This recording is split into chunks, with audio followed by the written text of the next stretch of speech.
All right. Well, thank you all for coming. I'm very happy to be here. And the topic that we're going to talk about today is really how to engage the senior leadership. And it's definitely, I would say, more art than science. And I've worked with all types of different organizations on this very topic. And I would say in every organization, every time I do it, I learn something new. And I think that there's a lot that different industries can learn from each other around this topic. What I've found is that regulations, for instance, really require banks to know a lot about business continuity. Regulations really do pay attention to anybody that blows stuff up, like chemical companies, things that make oil companies. They are very heavily regulated in the emergency management space.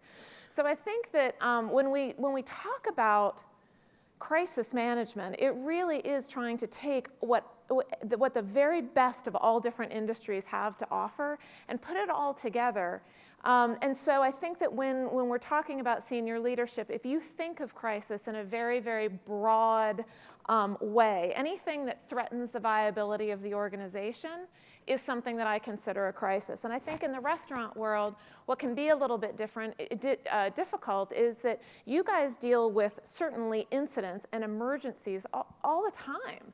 So where do you exactly draw the line? And that's a really tough, there's no exact graph that you can give to any of your executives to explain that to them. But I think when you think about it and you talk about it in that way, then they will start to understand. So I'm going to sort of dive right in, if I can make it work. Oh, I just turned it off. That's exciting. Okay. Okay. All right. What happens now? There are only like 3 buttons. So you'd think that I'm hitting the green one. Oh, hey, we got something. All right. Okay, so we're going to break the discussion down into sort of 4 buckets. One is getting that initial buy-in, because I think that is where a lot of people will get stuck. But then even if you have that buy-in, understanding the roles of the different leaders, and I've just taken a handful, the ones that I think that you would probably work with the most, because you want to get into their skin. You want to understand from their perspective so that you guys can work very closely together. So that's what that one is. And then crisis management exercises. That's really the key to their heart. And if you do it really well, it will perpetuate their involvement. And if you do it poorly, they won't ever let you do it again. So you got to do them carefully, but it is the way to their hearts. And then the last thing, I just have a slide or two on different simple tools. What do those leaders, cross-functional leaders at the top of the organization, what do they want? So let's dive right in, if I can make it go. I'm hitting the green.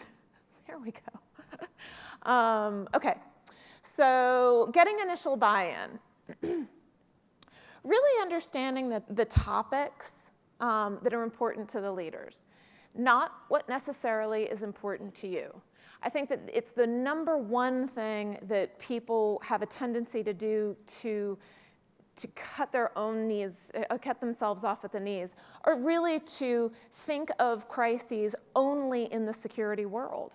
And they're much broader than that. And if you can explain how they work together, you're going to be in good shape. So we need to talk to them in a language that they understand, not the jargon. We need to stay away from that. And then also really present a very focused vision to them. And that's going to help. So what do they want? What are they looking for? One of the things that they're looking for is from a financial standpoint. They want sometimes proof of a negative, which I think is very difficult in the crisis management world to say, well, if we had done this, we would have saved this much money. You know what I mean? It's a very hard thing to do to sort of prove a negative. So one study that was done a very long time ago, but I still really like it, is looking at shareholder value. And it was a study that was done by Oxford University where they took, I think, 16 different types of crises and looked at their stock value 5 days before and then 250 days after. And what they really found is that the groups divided pretty cleanly. And this has always been in the back of my head because it was done in 2000. So I have then taken it and looked at what are some of the more recent ones, taking the very same logic. And it's all public information, so I'm not trying to pick on anybody at all.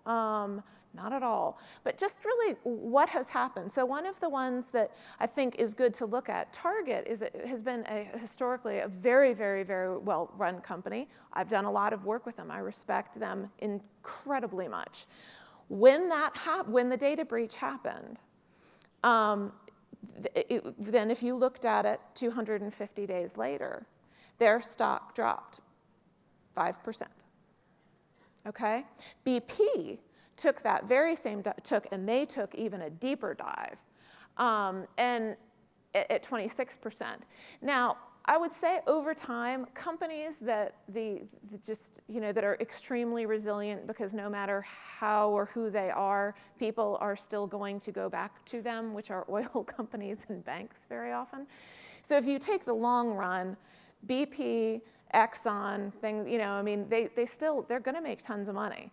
But it is a matter of when you look at that stock value. Because in the restaurant world, in the retail world, in a lot of different, I mean, any commodity type thing as well fits this bill, is they will go somewhere else faster if they can. So if you think of reputation, gets very wrapped up in it very quickly with that financial impact. So if you can sort of get to their hearts by understanding the finances and present it that way, they're going to listen. The other one that I took was Paula Deen, because I thought that the way that her organization responded, or really didn't respond, when her reputation incident happened, I will put it that way, that they really did not get out in front of it. And the drop in her revenue was so extreme, and it was very clear to see that she was not going to fall back into that recoverers bucket, that the study, that either they recover or they are non-recoverers. The difference is 22% stock value. If you can, on average, if you can find yourself in one bucket versus the other. So again, this might not be really riveting to you, but this is really riveting to a lot of the corporate leaders. They want to understand the financial perspective.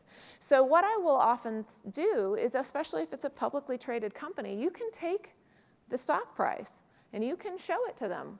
If we are able to recover, if we have good programs in place, and we are able to respond quickly and regain faith that people will have in us, then we're going to respond. And if not, this is what we're going to do. And so you can show it to them in your own company numbers. And I think that can be extremely helpful. The other thing that they want to understand is, why do we have to do it? And it's really to shorten the time. No matter what programs, crisis management programs that you put into place, will not necessarily prevent bad things from happening to you. It's just a matter of how quickly you're able to respond to sort of shorten the time that it's going to take. If you think of it going down a cliff, and that you're able to catch yourself a lot faster because you can pull the right people in together, you can make decisions based on a similar framework that work for any type of organization, as long as you put it together correctly. Okay? The other thing that they really want to know about are meeting regulatory requirements, and this is a slippery slope.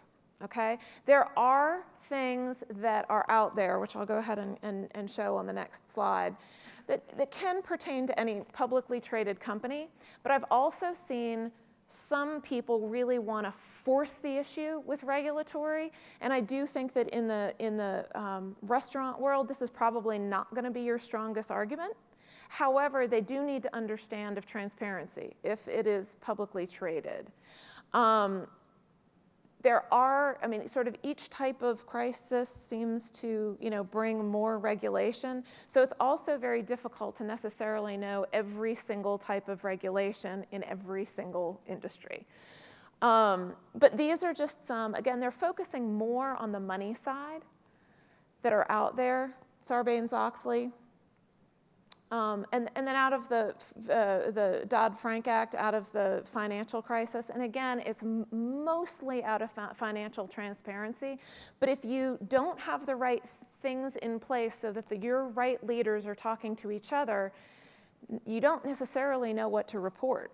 So the financial minds in the organization, they know what they have to report, but if they don't understand that it's been something that has caused them to have to report, that's where you need the cross-functional work of crisis management.